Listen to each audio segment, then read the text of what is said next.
말씀 전해주실 때 많은 은혜 받으시기 바랍니다.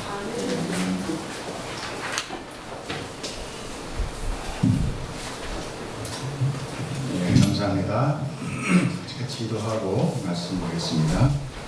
사랑이 많으신 하나님 감사합니다. 우리에게 당신의 말씀, 생명 말씀 듣게 하시니 감사합니다.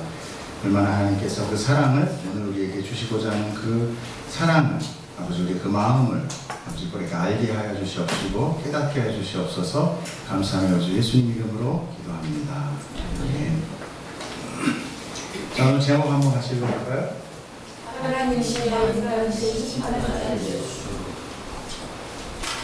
네, 우리 기독교는요 좀 독특한 종교입니다. 보통 보면은 뭐 무당이나 이런 것들은 이렇게 많은 잡신들이 많이 있잖아요, 그렇죠? 근데 기독교는 신이 한 명입니다. 그러나 여러분이 계세요. 이 부분에 대해서 많은 논란을 갖고 많은 생각들을 하고 또 이걸로 인해서 많은 사람들이 넘어지고 많은 이단들이 생겨났어요. 이해할 수 있는 상황이 아닌 거죠. 하나님은 세 분 하나님으로 되어 있습니다. 성부 하나님, 성자 하나님, 성령 하나님. 그러면서도 이 세 분은 또 한 분이시라고 얘기를 해요. 참 오늘 소영 자매가 왔는데 좀 어려운 얘기가 될 수도 있을 것 같아요. 근데 그냥 들으세요. 왜냐하면 하늘의 이야기를 우리 땅의 말로 전한다는 이 자체부터가 어려워요. 우리는 듣도 보도 못한 것들이 너무 많죠. 그래서 일단 여러분이 들었지만 우리가 이해하는 것이 아니라 그 바로 성령 하나님께서 우리를 깨우쳐 주시고 우리를 듣게 하시고 생각나게 하시니까 여러분 성령 하나님을 의지하고 나갔으면 좋겠어요. 자, 오늘 이 말씀이 있기 전에 우선 지난주에 어떤 이야기가 있었길래 오늘 이런 말씀이 나왔는가? 왜 예수님께서 나는 하나님 아버지가 하시는 일 외에는 안 한다. 그리고 하나님 아버지 나를 사랑하신다. 나에게 심판이 있다. 이게 굉장히 자기를 변론하고 있거든요, 지금. 예수님 스스로를 굉장히 변론하고 있어요. 왜 이런 일이 벌어졌는지 우리가 잠깐 볼게요. 자, 18절을 우리가 앞전에 보면요. 제가 읽어드릴게요. 유대인들이 이로 말미암아 더욱 예수를 죽이고자 하니 이는 안식일을 범하할 뿐 아니라 하나님을 자기의 친아버지라 하여 자기를 하나님과 동등되게 삼았더라는 거예요. 결국 뭐냐면 안식일이라는 것, 안식일을 범했다라는 것, 쉽게 얘기해서 사람들이 만들어 놓은 어떤 종교적인 형식을 깨뜨렸다라는 것. 오늘 좀 놀랬죠? 교회 그러면 거룩하게 앉아서 파이프 오르게 쫙 올라야 되는데 일어나서 박수 치니 잘못 왔다 소환이 때문에 여기 분명 이단 나죠. 아니에요. 네. 종교적인 형식이 다 있습니다. 익숙한 대로 가는데 우리는 젊은 예배죠. 네. 믿으세요. 그러니까 이런 종교적인 형식이 사람을 얼마나 붙들고 있느냐 하는 것을 우리가 지난주에 보았습니다. 안식일은 뭐라고 그랬죠? 왕의 등극식. 왕의 등극식. 하나님께서 6일 동안은 창조하시고 7일날 다 창조하시고 주무셨다. 이건 너무 말이 안 되잖아요. 그렇죠? 하나님이 7일 동안 온 우주를 창조하셨는데 창조 다 해놓고 그리고 주무셨다. 언제까지? 영원히. 너무나 무섭잖아요. 하나님이 이 땅을 창조하셨으면 이제 이 땅을 다스려야죠. 그래서 안식일, 즉 7일째 되는 날은 그래서 거룩하게 하셨다고요. 거룩이라는 건 뭐죠?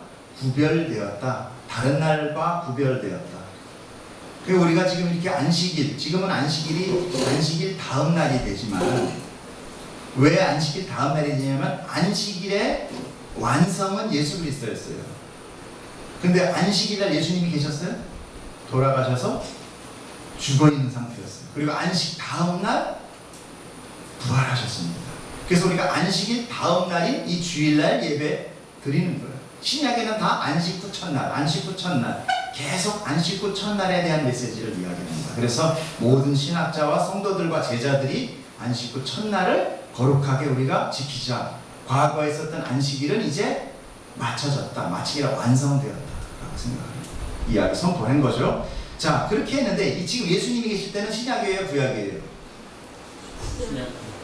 구약이죠. 네. 예수님이 돌아가시고 나야 신약이 생기는 거예요. 예수님이 살아계실 때는 유대 구약 배경 가운데 있는 거예요. 그러니까 율법이 있는 거예요. 율법이란 종교의 껍데기. 그 껍데기 안에 있는데 이상한 사람이 내려와가지고 이 껍데기를 깨는 거야. 얼마나 이 종교적인 사람의 마음이 안 좋겠어요? 그렇죠? 맞아요. 지금 만약에 예수 그리스도가 정말 서울역에 노숙자로 오셔가지고 종말이 다가왔다 그러면서 막 당신이 막 난 메시아야 이러면은 교회가 가서 그놈을 붙잡아 가둬놓으면 되니까 똑같은 거예요. 어떤 사람들이 형식적인 것을 깬다는 것은 굉장히 힘든 이야기입니다. 자, 그렇게 해서 두 가지가 있었어요. 안식일을 범할 뿐 아니라 또 한 가지가 뭐였어요? 하나님이 내 친아버지야 이렇게 얘기하니까 이건 뭐예요? 이건 완전히 신성 모독죄가 되는 거예요. 아니 하나님이 어떤 하나님이 유대인이 얼마나 하나님을 잘 믿었어요? 이 안식일 날은 유대인들은 뭐 몇 킬로 몇 메타 딱 정해져 있는 메타 이상 나가지도 않고 뛰지도 않고 일도 안 했어요. 그래서 이스라엘 진짜 가면 정말 저도 한번 보고 싶은데 모든 엘리베이터에 1층부터 몇십 층까지 다 눌려있다는 거예요. 왜? 이거 누르면 1이야. 1 하는 거야. 그래서 안식일날 1 하면 안 돼. 이게 인간이 얼마나 아둔한 놈입니다. 하나님이 진정 그렇게 하라고 안식일을 만들었겠어요? 아니라는 거죠. 자, 하나님이 나의 친아버지다. 17절은 예수께서 그들에게 이르시되 내 아버지께서 이제까지 일하시니 나도 일한다 라고 얘기해요. 바로 그것이 뭐예요? 안식일에 대해서 다시 한번 말씀하십니다. 안식일은 어떤 날? 하나님이 통치하시는 날의 시작. 그런데 하나님의 통치는 뭐였어요? 창조되고 이 모든 창조되어 있는 모든 만물을 움직이고 순환하게 움직이는 거예요. 그런데 죄로 인해서 다 망가졌잖아요. 예수님이 다시 나와서 새 창조를 이루잖아요. 그리고 하나님께서 예수님을 안식일날 새 창조를 위해서 보내셨다는 거예요. 그렇기 때문에 하나님이 새 창조를 해서 일하시니까 당연히 예수님은 하나님의 그 명령을 받고 일하시는 거죠. 그래서 내 아버지가 지금도 새 창조를 일하시니까 나는 여기서 인간의 몸을 입고 여기서 나는 동일한 것을 행한다는 것을 얘기했어요. 그걸 유대인들은 오해를 하고 신성모독으로 해서 결국은 예수님을 어떻게 해요? 죽이시죠. 그러나 그 죽임도 다 하나님의 뜻 가운데 있었다는 걸 우리가 이렇게 예수님은 안식일에 38년 된 병자를 고치시고 그에게 자리를 들고 일어가라고 시킨 것, 안식일 파괴범이 된 거고 그렇게 몰아간 겁니다. 여러분들이 안식일에 대한 설교를 꼭 들어주세요. 그래야 이 지금 주일을 어떻게 드려야 되는구나, 이 주일이 나한테 무엇이구나를 정확하게 알 수 있는 것입니다. 자, 지금 이렇게 하나님이 일하시니까 나도 일한다. 그리고 나중에 예수님이 돌아가시면서 이제 다시 부활하시고 승천하시기 전에 무슨 얘기를 하냐면 하나님의 영, 성령님, 보혜사, 돕는 영이 너에게 보내줄 거야 라고 얘기를 해요. 그래서 그렇게 성령 하나님과 성부 하나님과 성자 하나님, 즉 예수 그리스도 세 분이 지금 이렇게 계속 이제 나오기 시작할 거예요. 읽을 때마다 굉장히 헷갈릴 겁니다. 이것이 이제 삼위일체라는 그런 개념인데요. 사실 저도 삼위일체를 다 알 수 없습니다. 지구상의 어떤 사람들은 삼위일체에 대해서 완벽하게 소화해내는 사람이 없어요. 왜 그렇게 해요? 듣지도 못하고 보지도 못하고 경험을 못했기 때문에 이걸 설명할 수가 없는 거예요. 만약에 개미가 1차원의 동물입니다. 개미는 줄 따라 계속 걸어다녀요. 그죠? 안 뛰어다니나? 걸어다니죠. 근데 이 개미가 이 줄에서 이렇게 딱 벗어나면 막 헤매요. 그런 거 보시죠.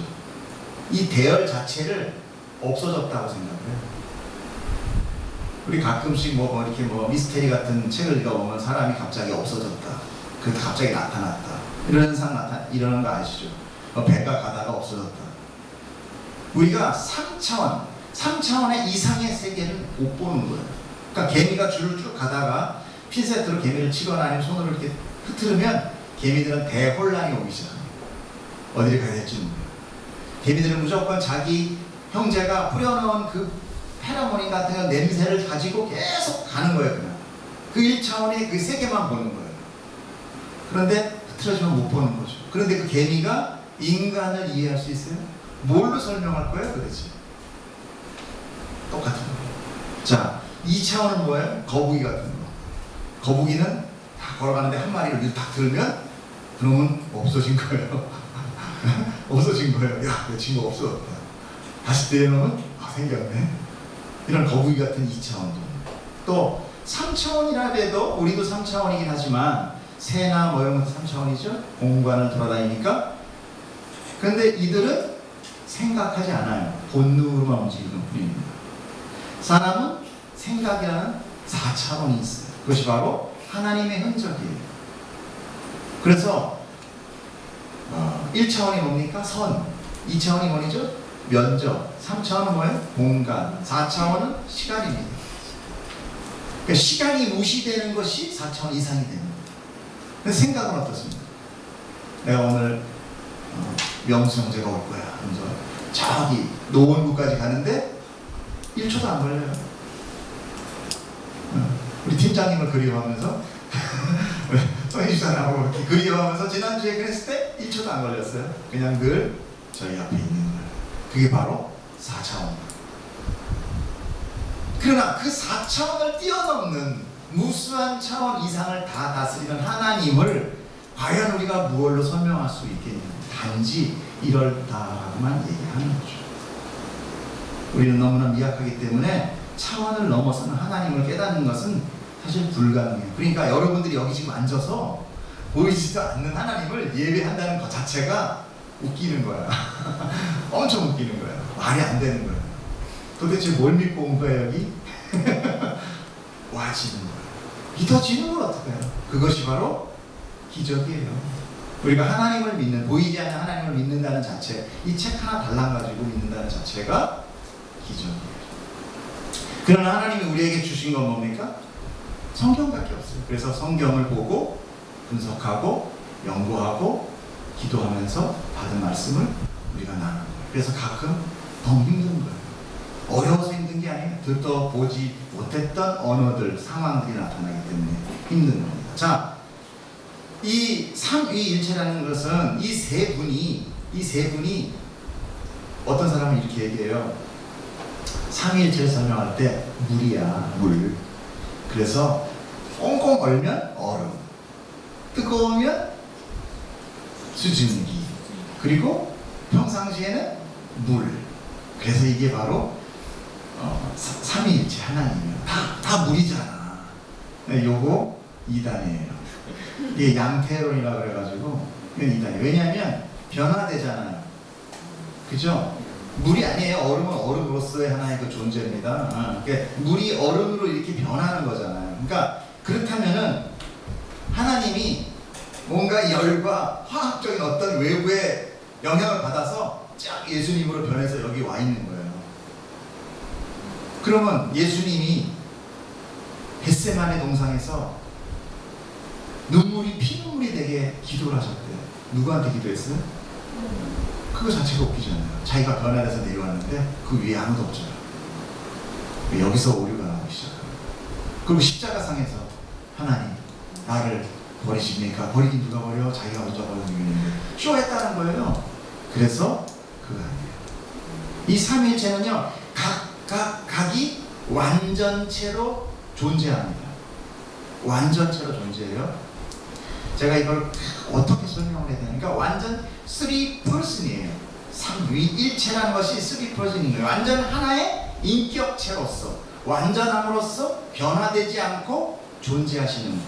그런데 이 세 분이 동일한 사역으로 나아가신다는 거예요. 제가 전에 드론을 한번 날린 거 보셨죠? 드론 날릴 때 날개가 몇 개인지? 4개인가? 3개인가? 2개인가? 4개인가? 네. 아니, 날개 하나가 2개, 이렇게 2개잖아요. 그죠? 만약에 3개라고 칩시다. 근데 이게 서서히 돌기 시작해서 빠르게 돌면 뭘로 보여요? 안 보여요. 네, 안 보이기도 하지만 하나로 보이잖아요. 동그란 원으로. 그죠? 제가 고민을 하니까 가장 설명할 수 있는 건 이거예요.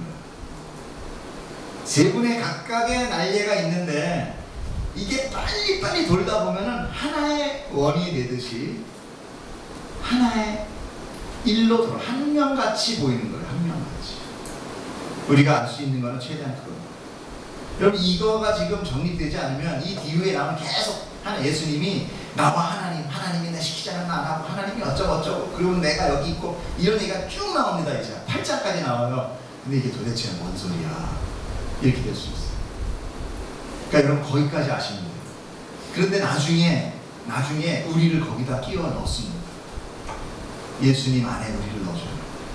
그러니까 우리가 하나님 된다는 게 아니라 예수님과 동등됨을 우리가 주신다는 거예요. 예수님 안에 넣어서. 그래서 우리가 같이 예수님, 하나님, 예수님, 성령님, 우리 믿는 우리 성도가 같이 돌아가는 게 천국이에요. 그래서 거기서는 다른 생각을 할 수가 없어. 그럼 딴 생각 못하네. 이게 아니라 그 자체가 행복하다는 거야. 부족함이 없이. 그 세 분은 함께 동역하시되 그 사역에 하나의 목표를 두고 서로 돕고 서로 보완하고 서로 이끄는 관계로 나아갑니다. 그렇기 때문에 여러분들 물이 얼음되고 얼음이 수증기 되고 계란이 있는데 껍데기가 있고 안에 흰자가 있고 노른자가 있고 이런 거 생각하시면 안 돼요. 이게 다 잘못된 생각. 그러면 계란 껍데기만 가지고 계란이라고 그래요? 아니죠. 흰자에만 가지고 계란이라고 그래요? 아니죠. 아니잖아요. 이 세 개가 모였을 때 계란이잖아요. 그러니까 그거는 형태론적인 게 아니에요. 그걸 보고 양태론이라고 하고 그것은 잘못된 것입니다. 그것 때문에 수많은 이단들이 생겼습니다. 초기에. 그래서 세 분은 서로 어긋남도 다툼도 분쟁도 없었어요. 온전히 하나가 되는 것입니다. 자, 오늘 본문으로 이제 들어가겠습니다.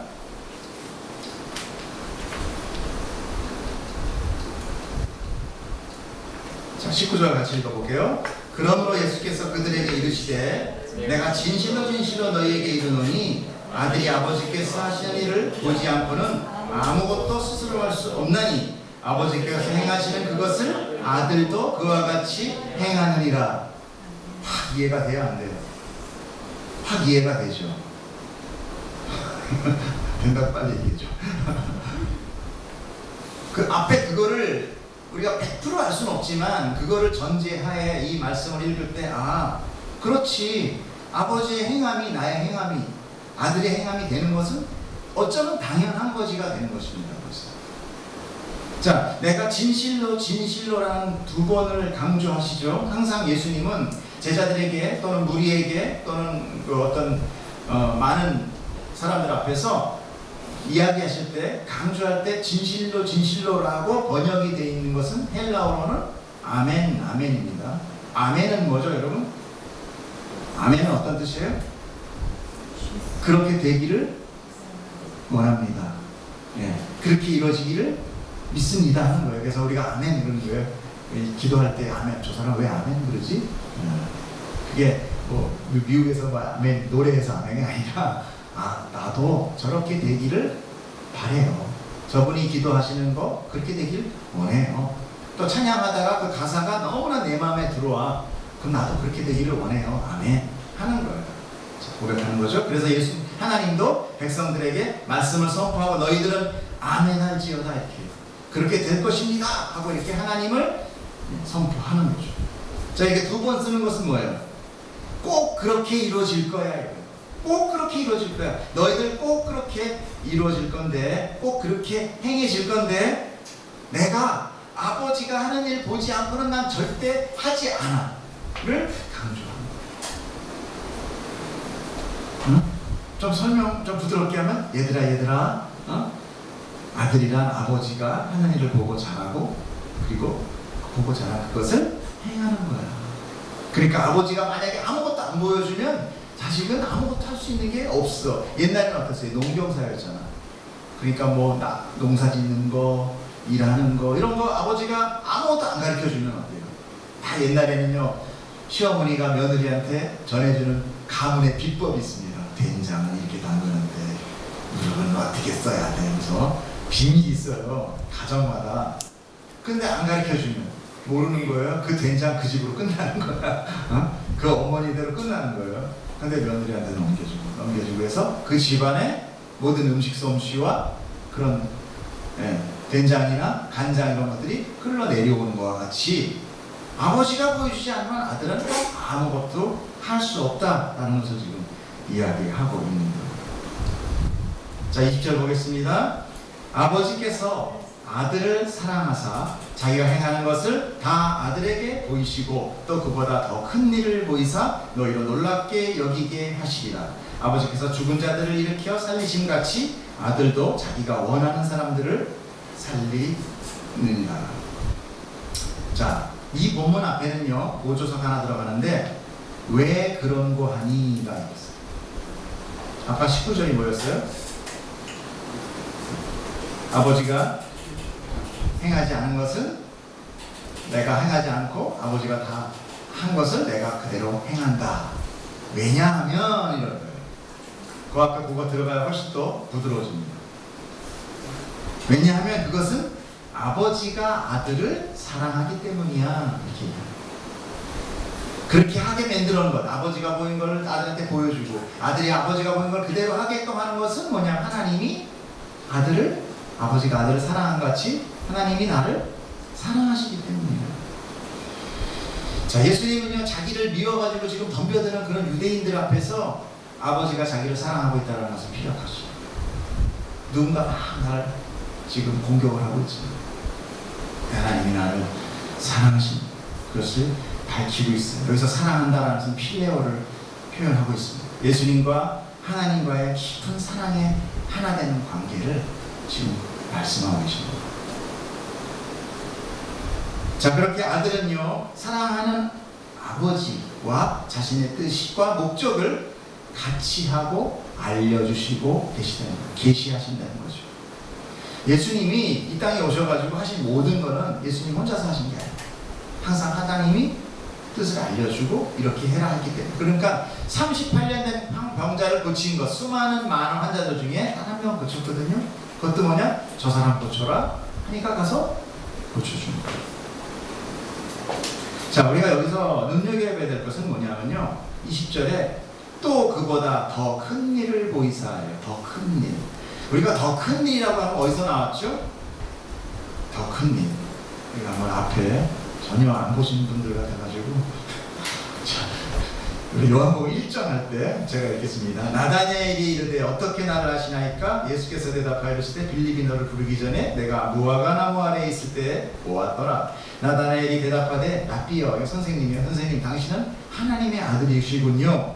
당신은 이스라엘의 임금이십니다. 예수께서 대답하여 이르시되 내가 너를 무화과 나무 아래에서 보았다 하므로 믿느냐? 이보다 더 큰 일을 보리라. 이때 더 큰 일이 나옵니다. 자, 더 큰 일은 뭐였어요? 이르시되 진실로 너에게 이르노니 하늘이 열리고 하나님의 사자들, 하나님의 사자는 하나님의 백성이라고 그랬죠. 하나님의 백성이 인자는 누구예요? 예수 그리스도 그 위에 오르락 내리락 하는 것을 볼 것이다. 결국은 뭐죠? 하늘과 땅이 인간의 죄로 원수가 됐는데 예수님이 대신 죽으심으로 화합시켜줘서 믿는 백성이 하나님과 소통할 거야를 더 큰 일이라고 얘기하는 거예요.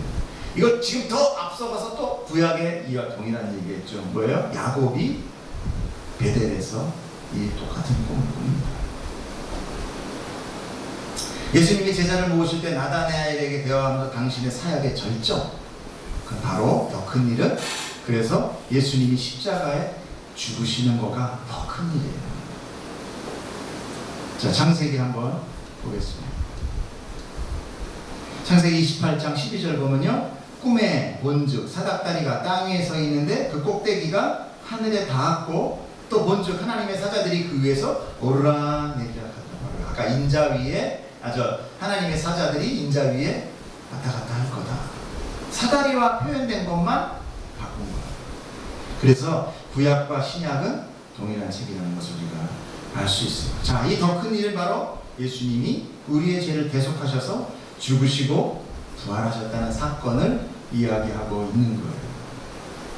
예수님은 그래서 우리의 죄를 대신한 어린 양이시지만 우리의 죄를 심판하는 심판자로도 오시는 것입니다. 자, 22절 보겠습니다. 22절, 아버지께서 아무도 심판하지 아니하시고 심판을 다 누구한테 맡겼다고 그래요?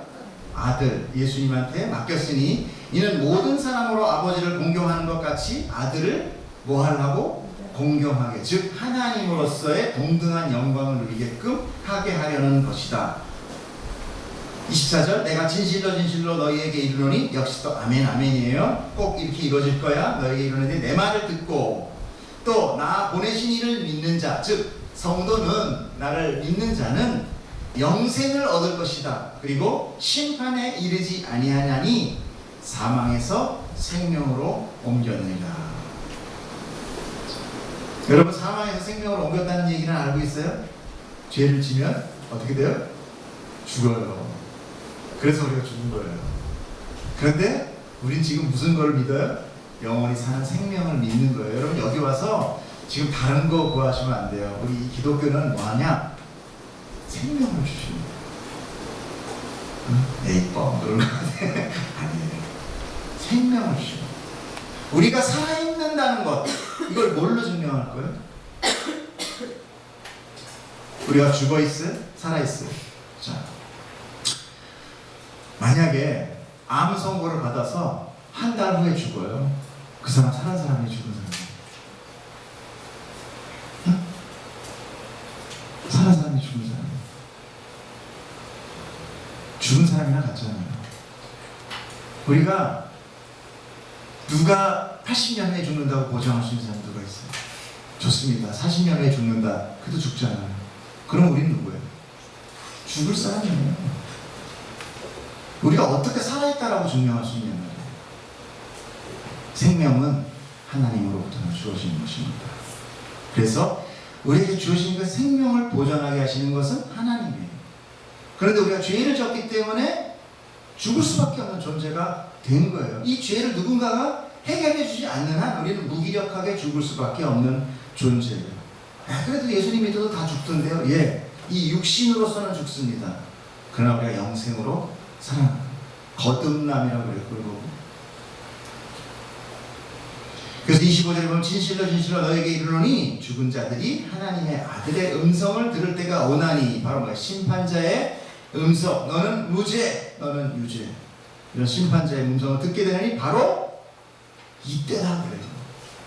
심판은 지금부터 시작이 되었다는, 언제부터? 예수님이 이 땅에 오시고 공생이 시작하시면서부터 바로 심판이 시작되었다는 것이죠. 그리고 심판은 하나님으로부터 그 아들에게 모든 전권이 위임됐다는 거예요. 그래서 여기서도 왜 그런 거 하니? 라는 적도가 들어갑니다. 왜 그런 거 하니? 아버지께서 나를 심판관으로 세우셨기 때문입니다. 그래서 내가 살릴 수 있는 사람은 살리고 내가 죽일 수 있는 사람은 죽이는 거야. 그러나 죽이는 건 아니죠. 이미 알아서 죽어요. 자, 21절 보면 아버지께서 죽은 자들을 일으켜 살리신 같이 아들도 자기가 원하는 자를 살린다 그래요. 자기가 원하는 자. 그러니까 아들한테는 이제 그냥 하나님이 동일하게 시키는 것을 행할 뿐만 더러 권세가 주어졌다라는 거죠. 내게 심판의 권세가 주어졌다. 그렇게 하시면 모든 사람이 창조주 하나님을 공경하듯이 이제 나도 함부로 대할 수 없다. 존경의 대상, 영광의 대상이 되게끔 높이셨다는 거예요. 그것이 바로 뭐예요? 이 얘기는 왜 이 얘기를 해요? 예수님, 성자 예수님은 하나님과 동등하다라는 것을 지금 이야기하는 거예요. 인간으로 와 있잖아요. 그런데 동등하다. 여기에서 바로 삼위일체가 나오는 거지, 성경 아무리 뒤져봐도 삼위일체라는 얘기는 없어요.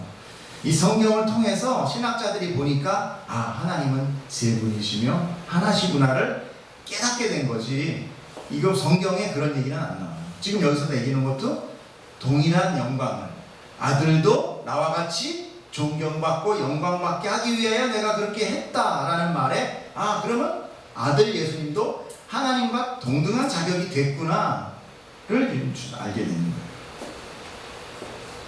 어렵죠 좀 어려울 수 있어요.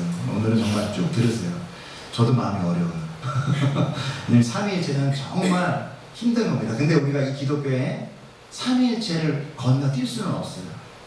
그렇게 되면 수많은 많은 이단들로부터 우리를 보호할 수 없습니다. 우리의 믿음이 왔다 갔다 하게 돼요.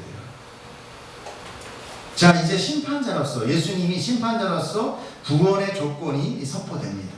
구원은 뭐예요? 생명으로 가는 거예요. 그렇죠? 자, 진실로 진실로 아멘 아멘, 분명히 될 것이다. 그렇게 될 것이다. 내 말을 듣고 나 보내신 하나님을 믿는다면 너희는 죽지 않을 거야. 왜? 내가 심판관으로서 너희를 살릴 거야. 내가 원하는 자는 살릴 수 있다라고 이야기하잖아요.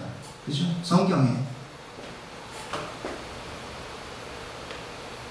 그리고 그 심판은 이미 시작이 되었다라는 거예요. 자, 26절 보겠습니다. 아버지께서 자기 속에 생명이 있음같이 아들에게도 생명을 주어서 그 속에 있게 하셨고 또 인자됨으로 말미암아 심판하는 권한을 주셨느니라. 자, 이 말씀 안에 또 굉장히 많은 중요한 어떤 신학적인, 그리고 우리가 알아야 될 믿음의 요소들이 들어가 있습니다. 자, 생명은 원래 누구한테 있었던 거라고요? 하나님한테 있었다 그래요. 그런데 누구한테 줬다 그래요? 아들에게 생명을 주었다 그래요. 자, 근데 우리가 여기서 시제를 자꾸만 얘기하죠. 하나님한테 있었구나. 그러면은 아들은 그 다음에 준 거구나. 이게 바로 뭐예요? 4차원에 갇혀있는 우리들의 생각이에요. 근데 하나님은 우리한테 그렇게 얘기할 수밖에 없어. 안 그러면 이해를 못해. 그냥 이거 설명할 수가 없는 거야. 근데 이것은 first 하나님한테 있었고 그 다음 next 아들한테 줬구나 가 아니라 하나님과 아들과 동시다발적으로 갖고 있었다는 거예요. 영원 가운데 있었다는 거예요. 그래서 창세기에 보면은 우리들의 형상을 따라 우리와 같은 형상을 만들자 그래요. 창세기 나중에 찾아다 드릴게요. 창세기 2장인가 1장 후반에 한번 보시면 우리들이라는 얘기가 거기서 많이 헷갈립니다. 왜 우리들이지? 하나님은 한 분 아니야? 아닌 걸 오늘 알게 된 거예요. 자, 아버지께서, 즉 하나님이 아들에게 자기가 소유한 생명을 아들 예수님에게 주셨다는 것은 동일하게 갖고 있어요. 그러나 지금 주셨다라고 보세요. 그냥 괜찮습니다. 주셨기 때문에 이제 아들은 뭐예요? 동일한 아버지와 같은 영광을 받은 존재요, 생명도 지진 존재다. 즉 동일한 존재다가 된 거예요. 맞죠? 그래서 삼위일체가 되는 것입니다. 지금은 이위일체죠. 성령에 대해서 얘기하는 거니까. 자, 이렇게 이것은요 한정적인 소유 개념이 아닌 생명은 하나님과 아들 예수와 함께 공유한 생명, 즉 어떤 위탁되고 결탁되는 그런 상이 아니라 독점적이며 절대적인 생명이 그들 가운데, 하나님들 가운데 있었다라는 것을 얘기할 수 있어요.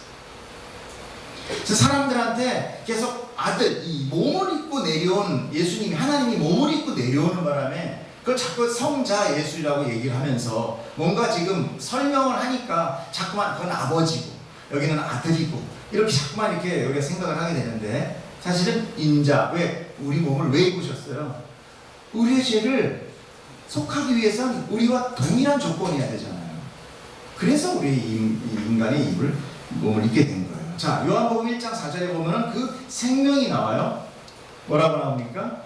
시작. 그 안에 생명이 있었으니 이 생명은 사람들의 빛이다. 그런데 그 빛을 아는 놈이 한 놈도 없더라 그랬잖아요. 예수님이 왔어요. 그때 그 안에 뭐가 있어요? 생명이 있다고 그랬어요. 이미 선포가 되었던 얘기예요.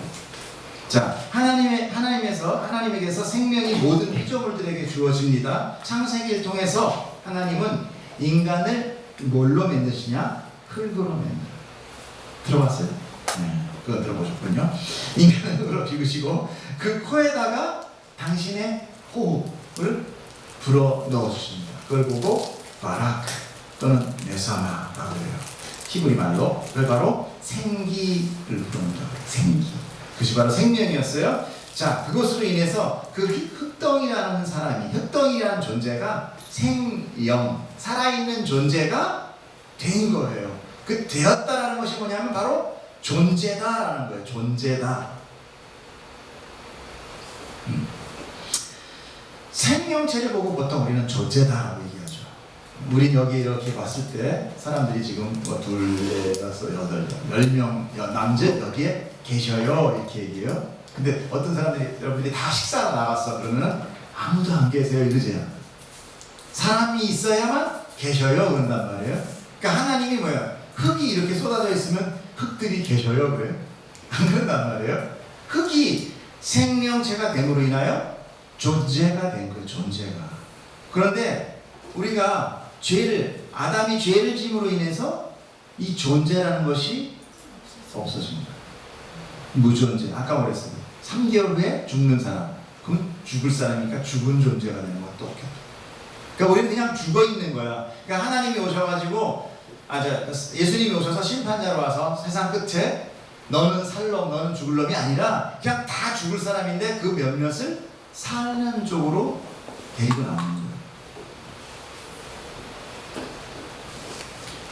자, 그런데 예수님께서 우리에게 영생을 주신다는 의미가 그런 모든 것은 좀 우리가 구체적으로 어느 정도 알겠는데 그 다음 말씀이 참 굉장히 의미가 심장합니다.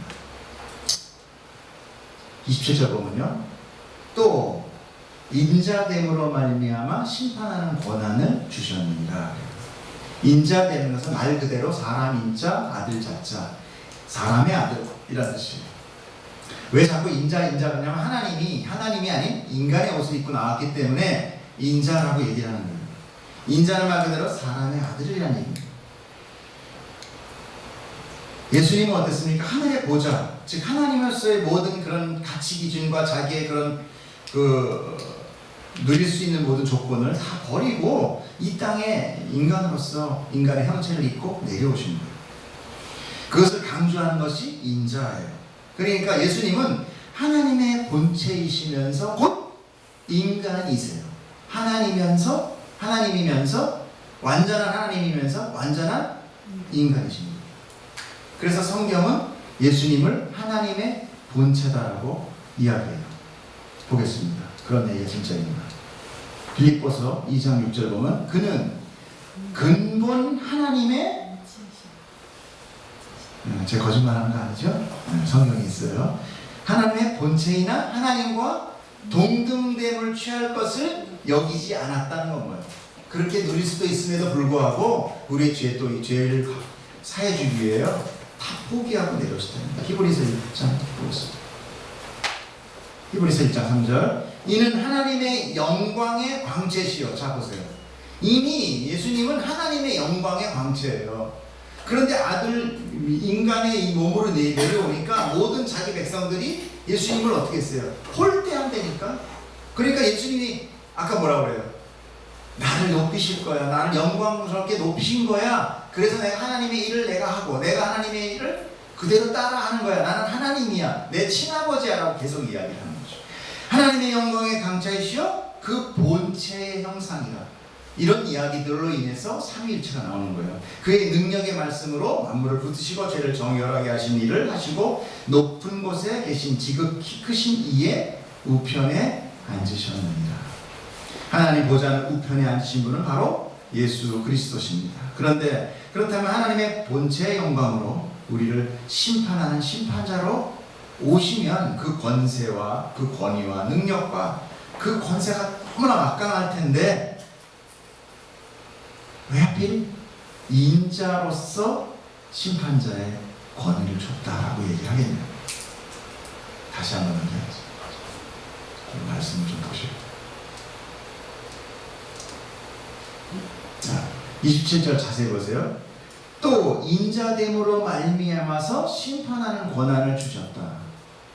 하나님으로서 말미암아 심판하는 권세를 주셨다 그러면 얼마나 좋냐는 얘기예요. 지금 아까 하나님과 동등한 사람이라고 그랬잖아요. 그러면 하나님으로서, 영광의 하나님으로서 내가 딱 통치자로서 내려와서 심판하는 권한을 받으면 인간들이 뭐라고 얘기할 사람이 아무도 없잖아요.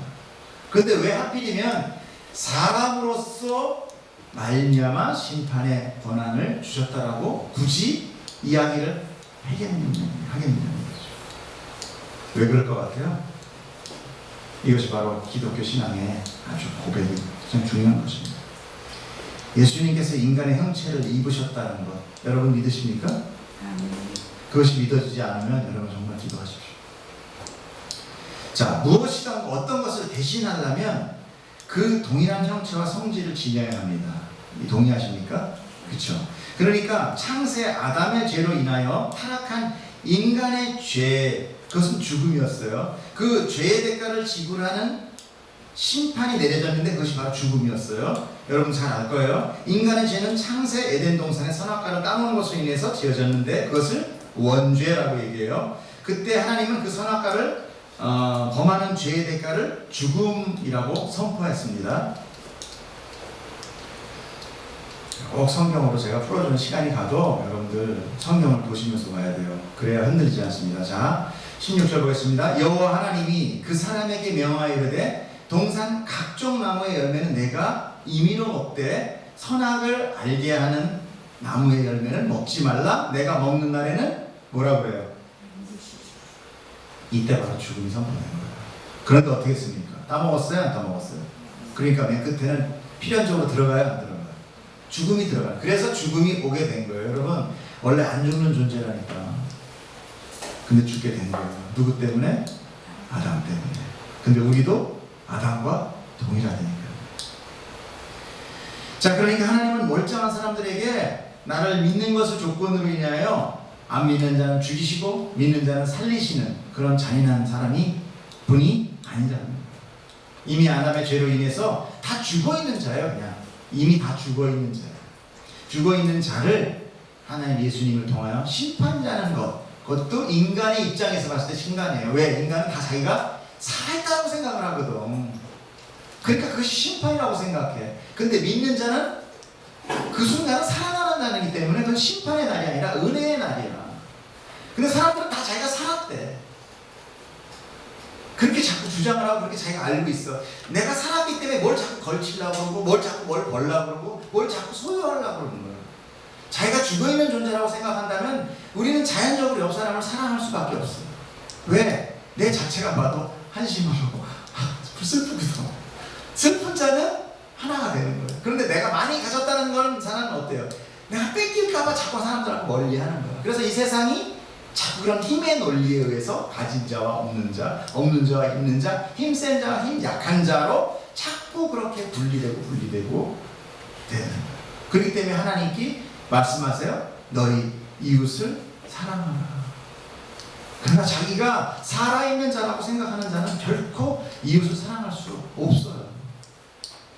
내 걸 뺏기는데 왜 사랑해요? 자, 28절 보겠습니다. 자, 이를 놀랍게 여기지 말라. 무덤 속에 있는 자가 다 그의 음성을 들을 때가 오나니 선한 일을 행한 자는 생명의 부활, 악한 일을 행한 자는 심판의 부활로 나오리라. 자, 오늘 이게 지금 마지막 말씀인데요. 이제 예수님께서 심판의 재림날에 오면은 우리도 죽을 거예요. 우리도 무덤 속에 들어갈 것입니다. 그렇죠? 그런데 첫 번째 죽음인데 우리가 이미 예수님을 믿음으로 인하여 우리가 부활했어요, 안 했어요? 부활한 거나 마찬가지입니다. 그래서 우리가 심판날에 지금 무덤에 있는 자가 다 음성을 듣는다고 그래요.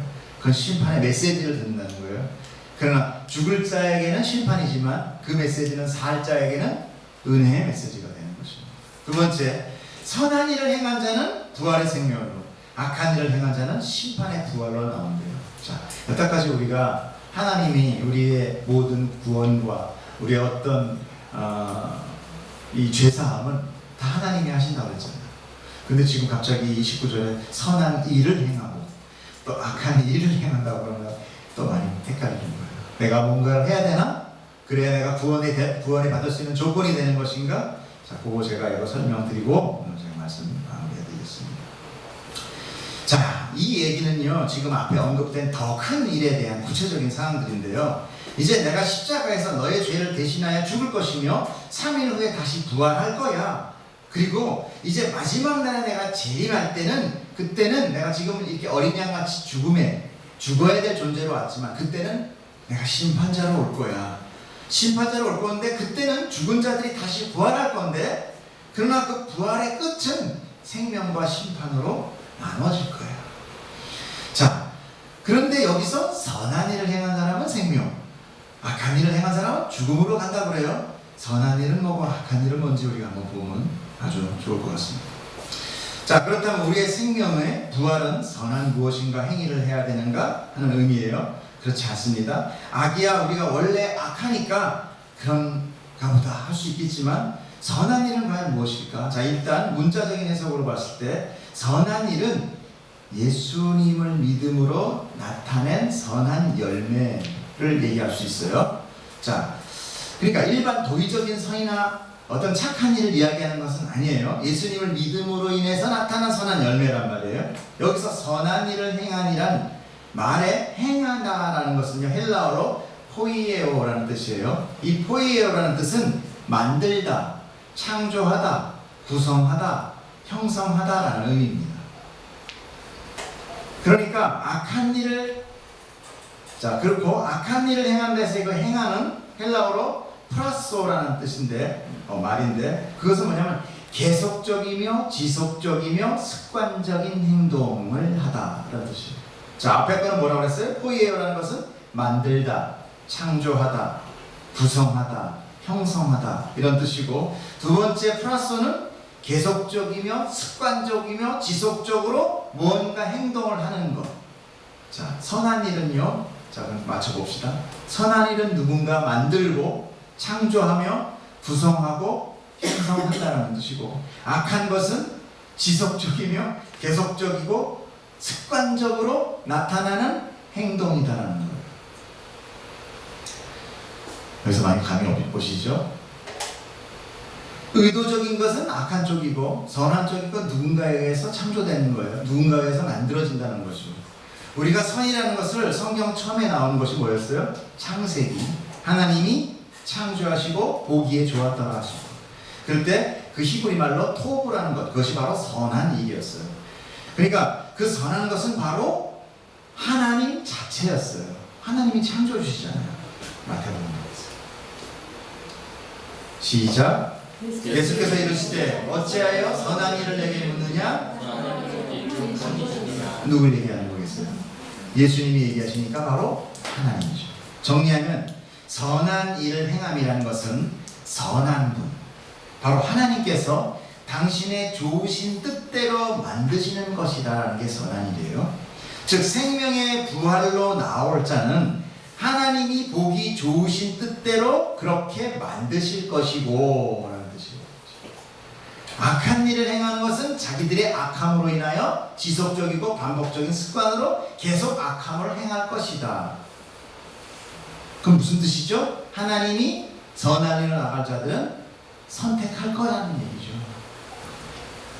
그렇다면 그것은 우리가 어떤 반응을 해야 됩니까? 거기에서 그분을 믿고 하나님을 믿는, 아까 그랬잖아요. 나를 믿고 나 보내신 이를 믿는 자는 라는 그런 행위를 줬잖아요. 우리가 마음으로 믿어야 되는 우리의 조건이 필요합니다. 하나님은요 굉장히 상대적이며 굉장히 뭐라고 할까요? 인격적이세요. 그래서 어떤 존재를 자기 마음대로 휘두르지 않습니다. 구원의 선택도 원래 하나님이 하신다고 했죠. 그러나 항상 인간 측의 동의를 얻었어요. 그것이 바로 믿음이에요. 믿음의 고백. 하나님은 창조주기 때문에 피조물을 함부로 내가 다루지 않습니다. 항상 인격적으로 이렇게 소통하시기를 원하세요. 그래서 구원마저도 나를 믿고 나 보내신 하나님, 즉 삼위의 하나님을 믿느냐? 그렇다면 내가 너를 구원하겠다는 거죠. 여러분들도 마음으로 믿었기 때문에 이 자리에 나와 계시는 분들입니다. 아멘. 네. 자, 이제 정리하겠습니다. 오늘 우리는 예수 그리스도의 신성과 인성에 대해서 본 거예요. 예수님은 하나님의 친아들이십니다. 아멘. 바꿔 말하면 하나님은 예수님의 친아버지라는 거죠. 그러나 우리가 생각하는 부자 관계로서의 하나님이 예수님을 창조하신 것은 아니에요. 아주 영혼 가운데 하나님이 하고 예수님을 낳은 게 아니에요. 그러면 하나님, 어머니 하나님이 필요하다는 얘기. 그게 아니라 그냥 함께 존재하신 거예요. 근데 우리에게 설명을 하려니까 그렇게 아들 예수님이라고 이야기하게 된 거죠. 아들 예수님이기 때문에 아버지 예수님보다 그럼 하나 아래네? 이런 것도 아니에요. 영광도 동일하시고 생명도 같이 갖고 계시고 사역도 같이 하시는 거예요. 예수님 태초부터 생명을 지닌 하나님과 함께 하신 분, 우리는 여기서 삼위일체를 알게 되고 믿게 되는 것이에요. 이 삼위일체, 즉 성부, 성자, 성령, 하나님, 예수님, 성령 하나님 모두 각자가 완전한 객체이면서 또 완전한 하나가 되는 것입니다. 그래서 하나님이 일하심으로 아들 예수 그리스도 역시 일하시고, 특별히 안식일에 예수님이 일하심은 오히려 왕으로 등극하신 그 안식일, 즉 그 즉위실에 왕이 백성들에게 쉼과 쉼과 치유와 화평을 선포하고 계시는 거예요. 그래서 예수님이 병자를 치유한 거예요. 그런데 유대인들은 인간의 입장에서 쉬어야 돼, 놀아야 돼, 일하면 안 돼. 그래가지고 아파서 죽어가는 사람도 응급조치만 하고 그 다음날 고쳐. 별 희귀망측한 이상한 껍데기들을 만들어 놓은 것입니다. 하나님과 아들 예수님은 의무나 사역의 결탁으로 인한 관계가 아닌 사랑으로 하나 되어 있는 관계예요. 이제 그 성자 하나님이 그 세 분 하나님의 뜻인 하나님 나라의 백성을 위해서 인간의 모든 죄, 즉 사단의 공격을 깨뜨리고 인간을 구원하기 위하여 시작하신 것입니다. 그 시작은 하나님으로부터 시작된 거예요. 그 착한 일, 그 선한 일이라고 합니다. 시작. 너희 안에서 착한 일을 시작하신 이가 그리스도 예수의 날까지 이루실 줄을 우리는 확신하노라. 아멘.